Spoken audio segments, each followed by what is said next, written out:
Juah-juah man kam krina kekelengan kami Muria ibas gelar Tuhan khususnya Muria GBKP Runggun Kebayoran Lama. Jumpakah kita ibas PA secara online ibas Pak Saenda janah opi dengar ras-raska kita ngorati karena kata dibata arah nas pe anta si pebulat lebih ukurta ras kita toto kita. Tuhan dibata Bapa kami siringan ibas surga isahkan kami bujurman bandu ibas lias sate ras perkuah atendu singgo tetap nemani kegeluhan kami. Ngokaseh Pak Sana kami ngelakukan PA secara online kesahdu si badia sing kuasai pusuh praten ras perukuran kami sing ngajari ras si pepanken katandu kubas pusuh kami si pengasuh kami guna ndalan kenca make kenca bas geluh kami si tep-tep wari kam sing ngajari ras sing urapi kemahandu gelah ngasup kemahandu nehken kebenaran firmandu arah nas PA enda bagi sentudu surandu ngerana dage kamu Tuhan ngusikap kami dengkehkan firmandu ibas gelar Tuhan Yesus reh kami ertoto ras ngatakan bujurman bandu haleluya amin. Moria sini kelengi kami nas pe anta bas mingguenda ibuat ibas padan simbaru sada Timotius pasal 2 ayat 8-15 ya, 1 Timotius pasal 2 ayat 8 sampai dengan ayatnya yang ke-15 kami akan membacakan firman Tuhan kepada kita dalam bahasa Indonesia. Demikianlah firman Tuhan. Oleh karena itu aku ingin supaya di mana-mana orang laki-laki berdoa dengan menadahkan tangan yang suci tanpa marah dan tanpa perselisihan. Demikian juga hendaknya perempuan hendaklah ia berdandan dengan pantas, dengan sopan dan sederhana. Rambutnya jangan berkepang-kepang, jangan memakai emas atau mutiara ataupun pakaian yang mahal-mahal. Tetapi hendaklah ia berdandan dengan perbuatan baik seperti yang layak bagi perempuan yang beribadah. Seharusnya lah perempuan berdiam diri dan menerima ajaran dengan patuh. Aku tidak mengizinkan perempuan mengajar dan juga tidak mengizinkannya memerintah laki-laki. Hendaklah ia berdiam diri. Karena Adam yang pertama dijadikan, kemudian barulah Hawa. Lagi pula bukan Adam yang tergoda, melainkan perempuan itulah yang tergoda dan jatuh ke dalam dosa. Tetapi perempuan akan diselamatkan karena melahirkan anak, asal ia bertekun dalam iman dan kasih dan pengudusan dengan segala kesederhanaan. Demikian pembacaan nas PA kita pada minggu ini dengan tema Peruis si Muhammad si Muhuli. Ya, bagaimana cara berpakaian yang sopan, pantas dan sederhana. Tujun gelah Muria metah makalit aturan karena kehamatan ras kini ulin ibas peruis bagepe si peduakan makikan uis alu Muhammad dengan Muhuli.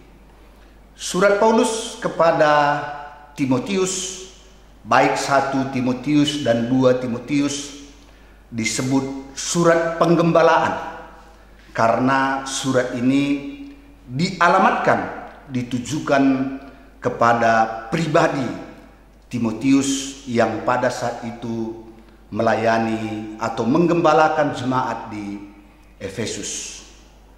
Mengapa Paulus menulis surat kepada Timotius merupakan bagian dari memperlengkapi Timotius yang masih muda dalam menggembalakan jemaat Tuhan di Efesus. Siapa Timotius? Kita sudah tahu. Dia adalah anak rohani dari Paulus. Demikian juga neneknya Lois, ibunya Eunike, orang tua yang menjadi teladan iman juga bagi Timotius. Oleh karenanya, bagaimana Paulus memperlengkapi Timotius, dia menulis bagaimana seorang hamba Tuhan itu dalam perkataan dan perbuatan supaya jemaat boleh dibawa untuk hidup seturut dengan kehendak Tuhan. Demikian juga bagaimana jemaat hidup sebagai orang Kristen dan juga bagaimana orang-orang Kristen itu hidup di tengah-tengah masyarakat. Itulah beberapa petunjuk-petunjuk yang diberikan oleh Paulus kepada Timotius dalam rangka tugasnya sebagai gembala di Efesus. Nas PA kita juga merupakan nasihat ajaran Paulus bagaimana orang Kristen itu hidup di tengah-tengah persekutuan jemaat dan juga bagaimana orang Kristen itu hidup di tengah-tengah masyarakat, khususnya etika di dalam berpakaian. Yang pertama jelas tadi dikatakan di sini bahwa oleh karena itu aku ingin supaya di mana-mana orang laki-laki berdoa dengan menadahkan tangan yang suci, tanpa marah dan tanpa perselisihan. Muria yang kami kasihi, jemaat dalam perjanjian baru atau mungkin juga dari perjanjian lama, memang mereka di dalam berdoa sikapnya biasanya berdiri dan menadahkan tangan seperti ini. Demikian juga sekalipun mereka mungkin sikap berlutut, tapi tetap di dalam berdoa itu mereka menadahkan tangan. Nah, tapi soal sikap di dalam berdoa, soal menadahkan tangan atau melipat tangan, kami pikir bukan ini hal yang paling prinsip di dalam berdoa. Tapi di dalam berdoa tadi dikatakan oleh Paulus, ada dua yang harus diperhatikan. Ada dua prinsip dalam berdoa yang senantiasa perlu diperhatikan oleh anak-anak Tuhan. Apa itu? Yang pertama, hubungan doa dengan tangan suci. Tangan suci maksudnya ialah melambangkan pekerjaan, melambangkan perbuatan, melambangkan tindakan. Jadi antara doa dan sikap hidup kita dan perbuatan kita sehari-hari itu sangat terhubung, terintegritas. Kita nggak mungkin dengan leluasa berdoa kepada Tuhan, namun sikap dan perbuatan kita di luar itu tidak seturut dengan kehendak Tuhan. Makanya menadahkan tangan dengan tangan yang suci. Artinya bahwa antara doa dan perbuatan kita sehari-hari mesti sejalan. Sama seperti yang disampaikan oleh Yakobus pasal 5 ayat 16, bahwa doa orang benar itu bila dengan yakin didoakan sangat besar kuasanya. Jadi jelas bahwa antara doa dan hidup benar, hidup berkenan sangat perlu diperhatikan anak-anak Tuhan di dalam berdoa. Kemudian yang kedua, sikap berdoa dan sikap hati. Hubungan antara doa dan sikap hati. Makanya dia tadi jangan marah, jangan ada perselisihan. Bagaimana kita berdoa tapi hati kita marah? Bagaimana kita berdoa sementara perselisihan antara kita belum selesai? Kita ingat juga apa kata Tuhan Yesus ketika orang masuk ke bait Allah. Pada waktu dia mau memberikan persembahan, apabila engkau mengingat bahwa saudaramu memiliki sakit hati terhadapmu, tinggalkan dulu persembahanmu, selesaikan dulu hubunganmu, baru kembali ke rumah Tuhan dan berikan persembahanmu. Jadi jelas bahwa doa dan sikap hati itu juga perlu diperhatikan supaya doa-doa kita didengarkan oleh Tuhan. Muria yang kami kasihi, kami pikir ayat selanjutnya inilah yang menjadi tema kita dan yang menjadi poin penting di dalam PA kita pada minggu ini. Di mana dikatakan di sana, hendaklah ia berdandan, artinya sebagai perempuan Kristen, hendaklah ia berdandan dengan pantas dengan sopan dan sederhana. Kalau kita melihat bahasa Yunani daripada kata sopan itu ialah aidos. Bagaimana maksudnya aidos? Yang pertama, aidos itu artinya ketika perempuan itu berdandan tidak menunjukkan, tidak terbuka bagian-bagian tubuhnya yang memang tidak pantas kelihatan di tempat umum. Jadi aidos itu ketika perempuan berdandan harus memperhatikan jangan ada anggota-anggota tubuh, bagian-bagian tubuh yang terlihat oleh orang lain, apalagi laki-laki, yang memang tidak pantas diperlihatkan di tempat umum. Itulah artinya aidos, sopan. Yang kedua, apa artinya aidos? Aidos itu bahwa ketika perempuan itu berdandan, berpakaian, tidak ada maksud di sana untuk mencari perhatian, apalagi laki-laki. Artinya dengan berpakaian tidak ada keinginan mencari perhatian orang lain, supaya orang lain memperhatikan diri kita, supaya orang lain tertarik kepada diri kita. Nah, tidak ada perasaan atau motif seperti itu ketika seorang perempuan berdandan. Jadi dua hal ini penting menjadi perhatian perempuan-perempuan Kristen di dalam berpakaian, di dalam berdandan.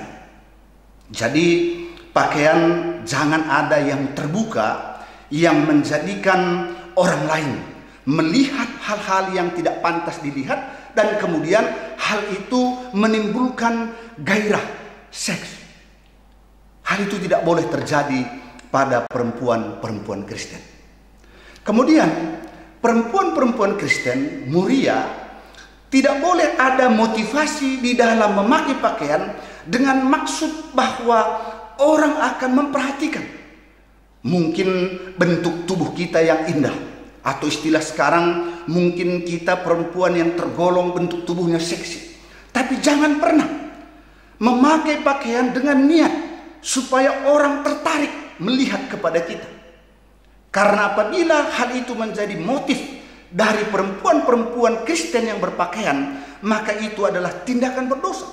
Mengapa? Karena membuat orang lain jatuh ke dalam pemikiran-pemikiran yang tidak sepantasnya dipikirkan oleh laki-laki lain. Jadi ini menjadi perhatian penting bagi perempuan-perempuan Kristen.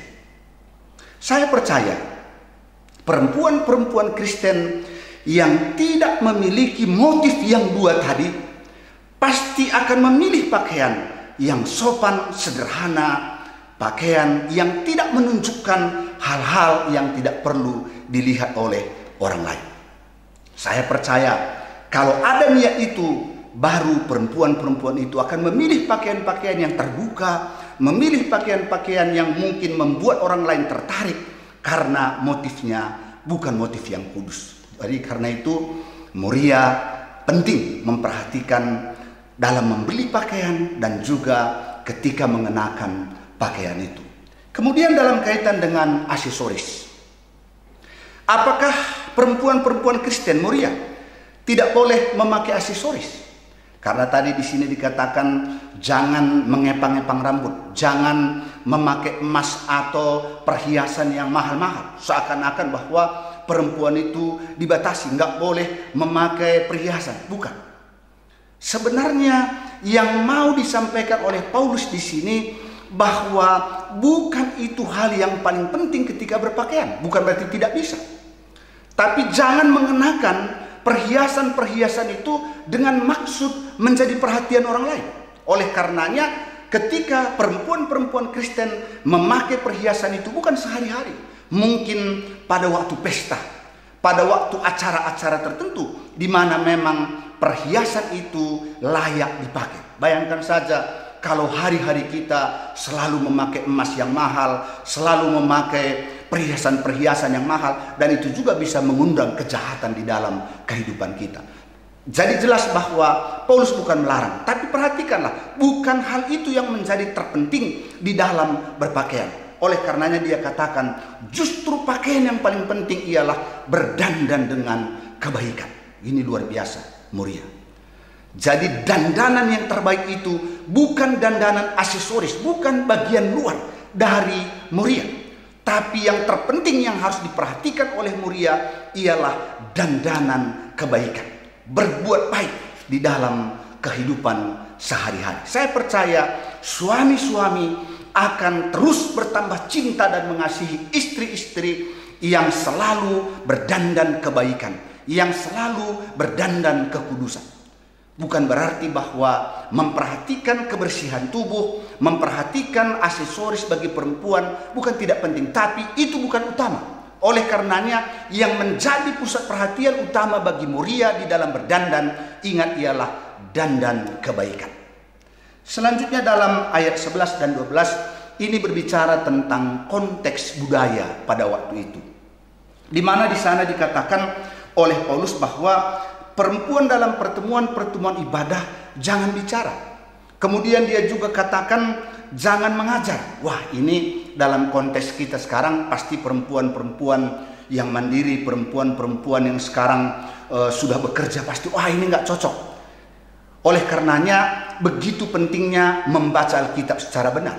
Disinilah kita tidak bisa menafsirkan Alkitab secara harfiah, menafsirkan Alkitab secara literal, tapi melihat inti dari apa maksud ketika Paulus menuliskan tentang nasihat ini, bahwa perempuan tidak diizinkan bertanya di dalam perkumpulan jemaat, perempuan juga tidak diizinkan mengajar, perempuan juga tidak diizinkan memimpin laki-laki.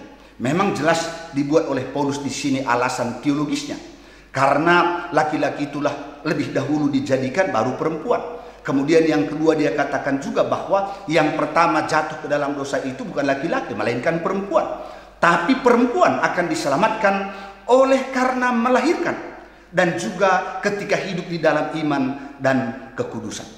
Muria yang kami kasihi, penting kita perhatikan inti atau maksud daripada perkataan Paulus itu. Dalam konteks budaya pada waktu itu, perempuan di dalam persekutuan jemaat, perempuan ketika bergabung di dalam pertemuan masyarakat, perempuan-perempuan yang berbicara, perempuan-perempuan yang memberi pertanyaan, memang pada waktu itu dianggap perempuan yang tidak sopan. Mereka sebaiknya bertanya di rumah kepada suaminya, supaya di depan khalayak ramai suaminya tidak dipermalukan. Itu konteks budaya. Tentu pada saat ini mengenai hal itu tidak lagi masalah. Apakah perempuan di pertemuan-pertemuan umum memberikan pendapat, apakah perempuan-perempuan mengajar, kami pikir itu tidak lagi menjadi masalah. Karena Alkitab juga mengatakan hal yang demikian. Perjanjian lama misalnya bagaimana Hakim Deborah. Dan banyak tokoh-tokoh perempuan di dalam perjanjian lama, perjanjian baru. Jadi jelas bahwa perempuan bukan kelas 2, melainkan perempuan juga adalah sebagai mitra laki-laki dalam pekabaran Injil, mitra laki-laki dalam mengemban tugas mengisi dunia dan memelihara dunia. Jadi mengenai itu kami pikir tidak ada lagi masalah. Tapi jelas juga perempuan-perempuan yang melahirkan itu mesti dihargai, karena Maria melahirkan Yesus menjadi juru selamat dunia. Jadi laki-laki siapapun harus menghargai perempuan yang memiliki kemampuan kodrat untuk melahirkan manusia ke tengah-tengah dunia. Oleh karenanya perempuan harus merasa bangga ketika menjadi ibu yang dapat melahirkan anak-anak ke dalam dunia. Muria yang kami kasihi, kembali kepada tema kita. Bagi Nina dan Temanta peruis si Muhammad ras mahuli. Adi make uskam, adi berpakaian kam, adi nukur pakaian kam, perdiatekanlah. Maka tukurundu pakaian-pakaian si sopan, pakaian-pakaian si pantas, pakaian-pakaian si sederhana. Karena bukan pakaian itu menunjukkan kewibawaanmu, keberhargaanmu. Justru keberhargaanmu ketika kamu memakai pakaian yang pantas, ketika kamu memakai pakaian yang sopan, seperti yang dikatakan tadi aidos. Ya. Sekarang ini kan karena mengikuti tren mode dunia, misalnya, ya, banyak sekarang pakaian-pakaian pernandain yang terbuka di atas. Wah, itu sangat mengundang perhatian orang banyak, khususnya laki-laki. Terus terang saja, bagi laki-laki secara umum, apabila ada pernandain, apabila ada perempuan yang mungkin belahan atasnya itu lebar. Wah, laki-laki nggak bisa konsentrasi. Ya, laki-laki itu akan gagal fokus. Wah, itu terbukti. Siapa saja. Jadi mengapa di peribadahan orang Israel itu, mengapa di peribadahan teman kita Muslim itu, perempuan di belakang, laki-laki di depan? Salah satu karena menjaga itu. Rabi-rabi pun, pendeta-pendeta pun, ketika perempuan berpakaian tidak pantas, saya percaya pendeta, rabi, siapapun tidak akan lagi fokus.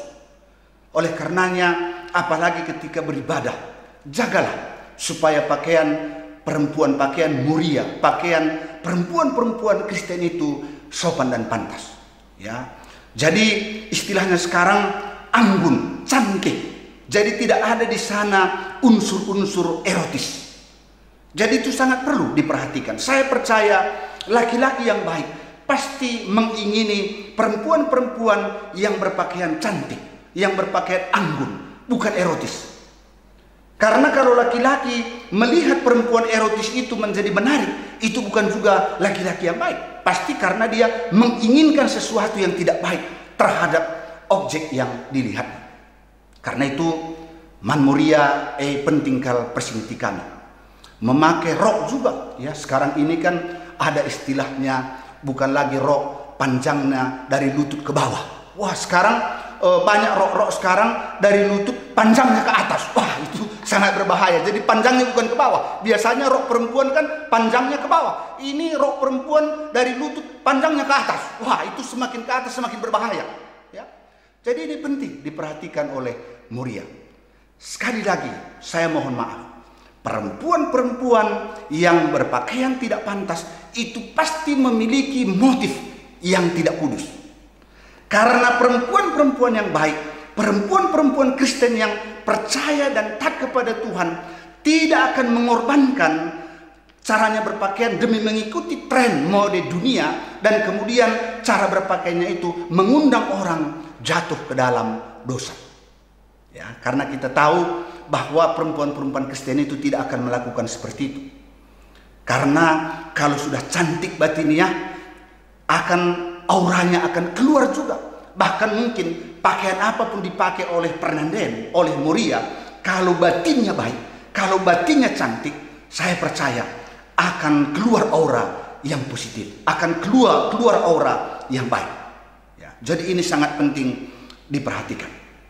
Kemudian yang kedua, sekali lagi kami sampaikan, bukan berarti perempuan Kristen muria tidak bisa berdandan. Tapi berdandanlah yang pantas. Berdandanlah yang sederhana. Karena dalam kesederhanaan itulah sebenarnya kelihatan kewibawaan Kristus itu di dalam kehidupan kita. Jadi bukan tidak penting. Karena muria tidak mungkin dilepaskan dengan yang namanya berdandan. Karena saya pun sering mengatakan juga bahwa perempuan-perempuan itu pertama harus memperhatikan kebersihan. Kedua harus memperhatikan dandanan. Tapi bukan menor, bukan dandanan yang norak, tapi dandanan yang sederhana, dandanan yang sopan, dandanan yang pantas. Dan saya percaya perempuan-perempuan seperti itu akan menjadi kemuliaan bagi nama Tuhan. Jelas bahwa pakaian sebenarnya fungsi dasarnya ialah menutupi tubuh supaya terhindar dari bahaya-bahaya dari luar tubuh, baik matahari atau serangga atau apapun. Tapi kemudian memang jelas bahwa pakaian tidak bisa dilepaskan dari fashion. Tapi sekali lagi, jangan pernah karena mengikuti tren fashion dunia, perempuan-perempuan Kristen menjadi berpakaian tidak layak di hadapan Tuhan. Jadi penting sekali perwis, penting sekali diperhatikan bagaimana mengenakan pakaian. Dan saya percaya ketika ini dilaksanakan, muria-muria Kristen, muria-muria GBKP Kebaruan Lama akan menjadi muria yang cantik dan anggun, menjadi membawa laki-laki memuliakan nama Tuhan. Oleh karenanya, sebagai penutup di dalam PA ini, kami sampaikan, berpakaianlah yang sopan, berpakaianlah yang pantas, berpakaianlah yang sederhana, dan biarlah melalui cara berpakaian muria GBKP Rumbun Kebaruan Lama terpuji dan termulialah nama Tuhan. Haleluya. Amin. Mari kita tutup PA kita dengan berdoa. Kita berdoa. Bapa dalam surga, kami bersyukur atas firman-Mu yang mengingatkan kami bagaimana etika berpakaian, khususnya bagi perempuan-perempuan Kristen, bagi penanten-penanten Kristen, bagi moria-moria Kristen, supaya mengenakan pakaian yang sopan, pantas, dan sederhana, supaya melalui cara perempuan-perempuan Kristen berpakaian terpuji dan termulialah nama Tuhan. Hari-hari ini ada begitu banyak tren, ada begitu banyak mode yang memperlihatkan bagian-bagian yang sebenarnya tidak pantas diperlihatkan di tempat umum. Tapi perempuan-perempuan duniawi melakukan hal yang demikian. Janganlah kiranya perempuan-perempuan Kristen, perempuan-perempuan beriman tergoda dan kemudian jatuh dalam melakukan hal-hal yang demikian. Oleh karenanya, biarlah setiap muria memiliki integritas yang kokoh di dalam Tuhan, bahwa ketika mereka berpakaian sopan, pantas, dan sederhana, di sanalah kemuliaan nama Tuhan dinyatakan. Kami juga berdoa buat seluruh muria, khususnya dalam masa-masa wabah pandemi COVID-19 ini. Berkati kesehatan keluarga, mamre, dan anak-anak. Berkati segala usaha pekerjaan yang masih bisa dikerjakan pada saat ini. Biarlah Tuhan dalam kekayaan-Mu melimpahi setiap keluarga kami dengan berkat-berkat-Mu.